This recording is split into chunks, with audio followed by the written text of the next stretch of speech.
Welcome. I'm Kathy from Stitch It Together, and I'm so glad you're here. Thank you for joining me for this Pattern CAD class. The interest in this free session has been incredible, and I am really thrilled to help you get started with one of my very favorite tools in QCT Pro 6 Pattern CAD. Today's class is about the basics of drawing in Pattern CAD, the foundation that you need before you can do anything more advanced. Pattern CAD is an amazingly powerful program, and once you understand the core tools, you can use them in all kinds of different ways. In this class, you're going to learn how to move around inside Pattern CAD, how to bring in existing patterns so you can copy and modify them, how to use a template to stay inside a boundary, how to import background pictures for tracing and reference, and finally, how to use Pattern CAD with Select and Sew to place and edit irregular patterns. These are the essential skills that everything else in Pattern CAD is built on. And whether you eventually want to design your own patterns, edit patterns you already own, or use Pattern CAD alongside Select and Sew, you'll be using the same basic tools over and over again. I want to acknowledge that there are other wonderful Pattern CAD teachers out there. Marie at the Quilted Poodle, Carla, and so many others at Grace Company. There are some videos by Baby Lock and many others on YouTube. Pattern CAD is deep, and no one knows every single thing it can do. And there are often multiple ways to accomplish the same thing, so learning from different sources is a great strategy. I encourage you to find other teachers too. Other than what I'm saying right now, this video isn't scripted, and I'm not planning to edit it. So if I stumble over a word or I say left when I mean right, I hope you'll just forgive me.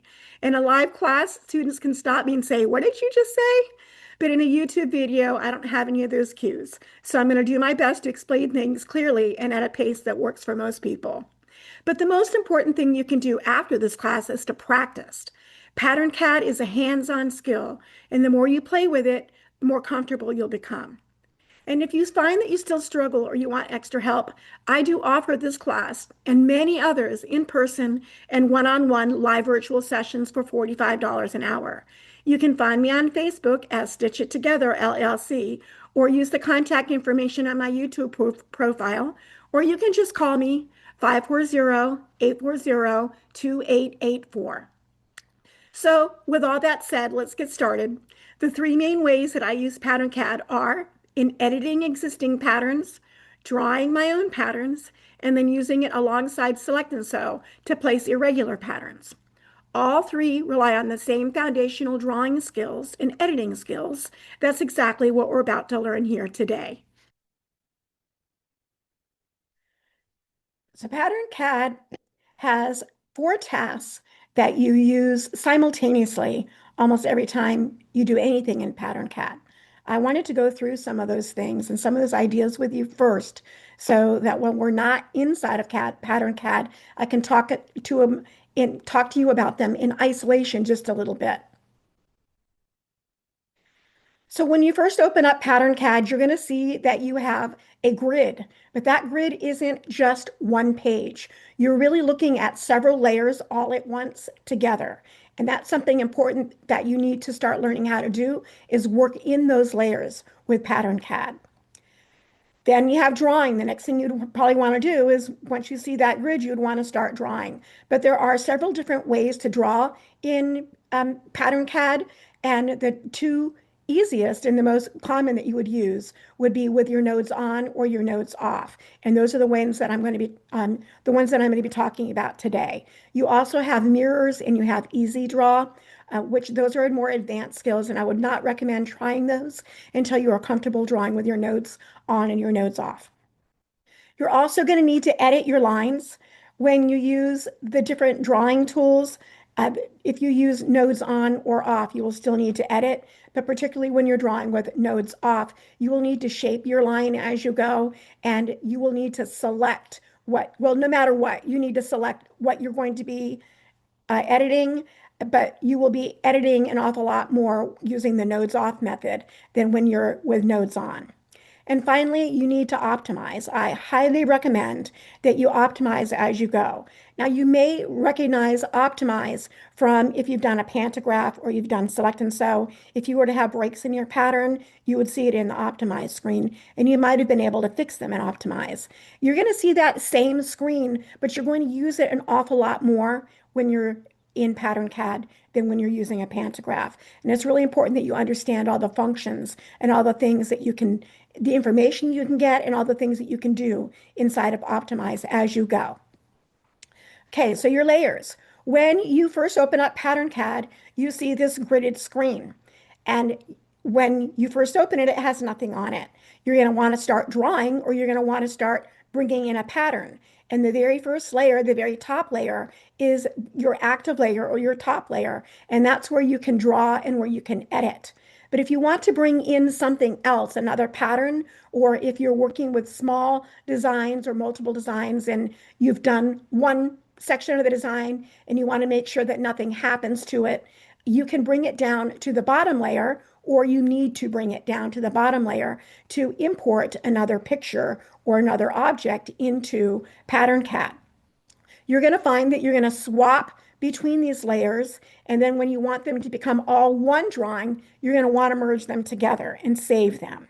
But you also have two other layers that are reference layers that are, we can say that they're underneath, although these two layers are called the top and the bottom. You have two reference layers. You often won't use them together because you can't edit these layers. You can have a template. You might use a template, say, for example, you need something to sit inside of a triangle, and you need to be sure that it fits inside that triangle. You might already have a template, or you might make a template that you can lay underneath all of these two layers, and you don't have to swap between that layer. You're always going to see it. Another common way to use Pattern CAD is if you want to import in a picture. Maybe you've made a sketch of something and you want to trace over the top of that, or you have taken a picture of your block or your quilt and you want to bring that in and lay things on top of it. You can import a background layer. Now, you cannot edit those layers, but you can always see them. How do you move between the layers? When you first come in, this might not be really evident to you. So way up here at the top, you have this right here that says layers. So it's at the top of the top. So you have this toolbar right here, and then you have these words right up here. So you're going to want to click on layers, and then a submenu will come up, and it will have several different ways that you can work with that layer. You can copy to the bottom layer. Beware, this is probably not something that you want to use very often. You can often end up with more copies than you think of something, so be careful if you're going to use that one. Swap layers, that's the one you're probably going to use the most often. That will allow you to bring the top layer to the bottom, and then the bottom layer comes up to the top, so now they're reversed. You can merge your bottom to your top. You often will want to do that when you're ready to have everything all together as one pattern. And then you can merge the top to the bottom. Now be careful again with that one because you can often end up with copies that you don't want. So the two ones that you're probably going to use the most frequently and that are the easiest to use are swap layers and merge the bottom to the top. When you start drawing in Pattern CAD, there are two different ways to draw. You can draw with your nodes on, and that feels the most like freehand drawing, and you can draw with your nodes off. And that often could be referred to as drawing like dot to dot. But there are several things that both of these types of drawing have in common, and that you're going to have a start and a stop point. So what happens is that as you're drawing, you have these line segments. So this is a line segment right here. And by default, when you're in freehand drawing, it's going to be a straight line. But it is going to join every single one of those line segments all together to make it look like it's a smooth, continuous line. And every line segment where one line segment is joined to another is going to have a node. And when you have a continuous line, it has a start point and a stop point. And that is the same for the dot to dot. And while this picture only has straight lines, that is not true. You can draw any shape that you want, but it will feel like dot to dot drawing. And each one of those lines is a line segment. And where they're joined together is called a node. And when you have a continuous line, the continuous line has a start point and a stop point. And again, every single line has a line type. Even when you're doing the nodes on drawing, you have a line type. You can have a straight line, you can have a spline. And when we go to edit these types of lines, you'll see that a spline has two handles on it to help shape it. You have an arc, and that has a handle, a single handle, and they will have curves that look like a circle. And you'll have a parabola that will have a single handle on it. And these are shapes that will be deeper, and you can move and shape more deep curves and have an apex that is not like a circle. Well, how do you want to draw? How do you actually draw? First, you want to make sure that you're in the draw menu. On the right hand of your screen, you're going to see a box that looks like this. And when you are in the draw mode, you have this menu that right here. And when you want to go and draw, you're going to want to use a device. You don't really want to use your finger. You can use a stylus, but you would still need to have something. You would need to have a keyboard, and you will need to have something where you can left and right click, or editing is going to be very difficult. But for the most part, with your mouse or with your mouse pad, you're going to want to left click to begin your line and then draw. Bring your mouse to where you need to end the line and unclick. Just release the left click button. Editing. So you're going to be going back and forth between the draw menu and the edit menu. I know this screen looks like a lot, so let me just explain it to you just a little bit. Once you click on the edit, you're going to need to then select, what am I going to edit? And you do that by selecting your nodes. And there's more than one way to do that. If you're going to select just one line, you would want to use your mouse, make sure that you're in edit, and you would want to left click and then slide a box around the node, two of them that you want to. Let me go backwards again here. Sorry. Uh, doesn't want me to go backwards. Let me pause and get back to where I want to go. Okay, I'm back on the screen that I wanted to be on. You're going to be going back and forth between these two um, edit and draw functions right here. And when you want to do a single line, you would want to left click on your mouse and slide your mouse to make a box. A box will form. If you've used PowerPoint or anything else, this will be a familiar task with you.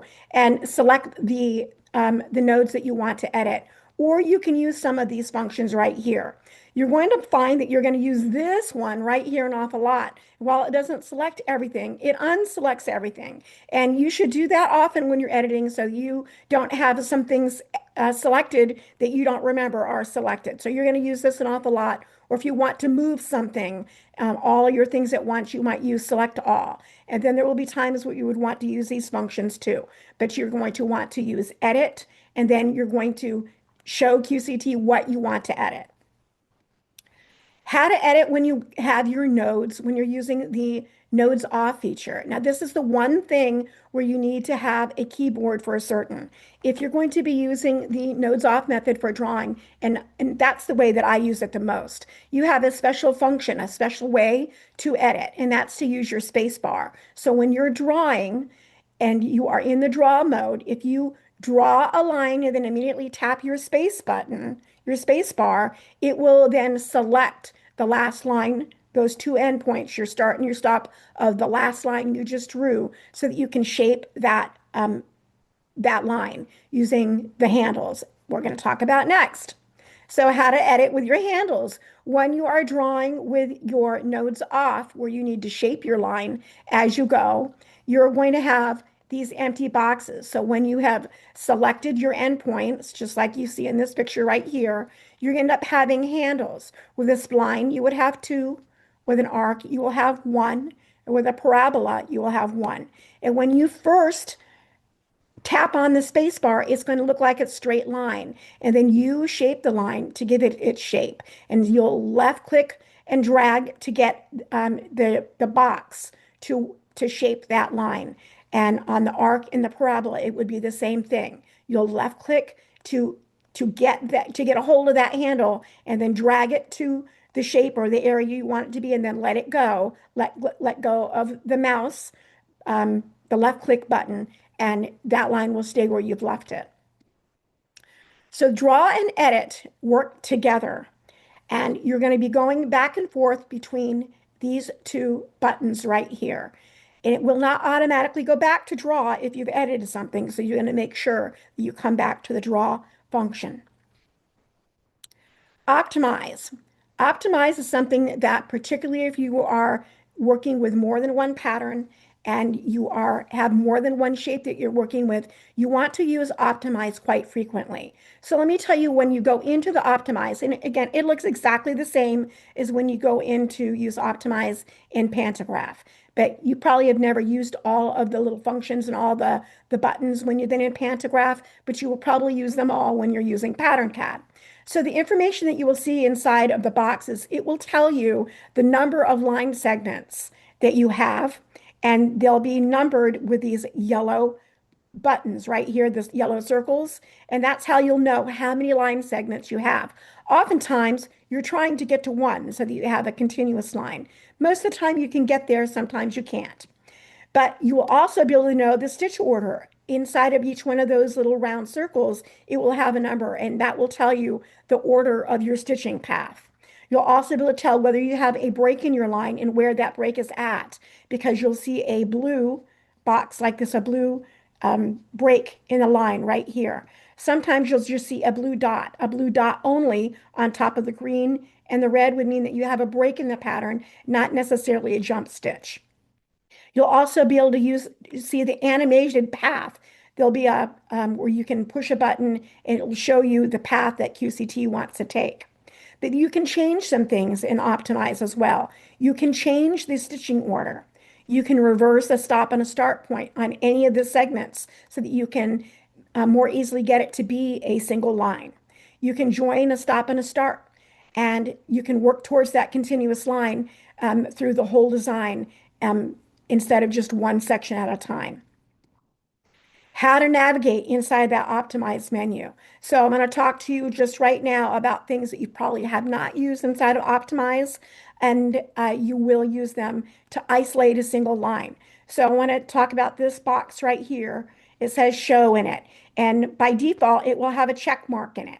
When the check mark is in it, it is going to show you all of your lines just like this box is showing you right here. So it will show you all of your line segments. So if you have a lot of these lines, you may even be confused as to which line is which. You may have so many of them that you don't know which one is stitching out first and where that line starts and stops. So if you uncheck that box right there, where it says show, and whatever number is in this box, and again, you can control it right here, just like with many things in Pattern CAD, there's more ways to do this. If you click on the box, a calculator will come up and you can enter the number, or you can use the plus and the minus to get to the number you want to see. So in this box, you see them all. In this diagram right here, this was unselected and you can see 1. So when 1 is on, it will show you where the start is for this line segment and where the stop is. If I wanted to reverse the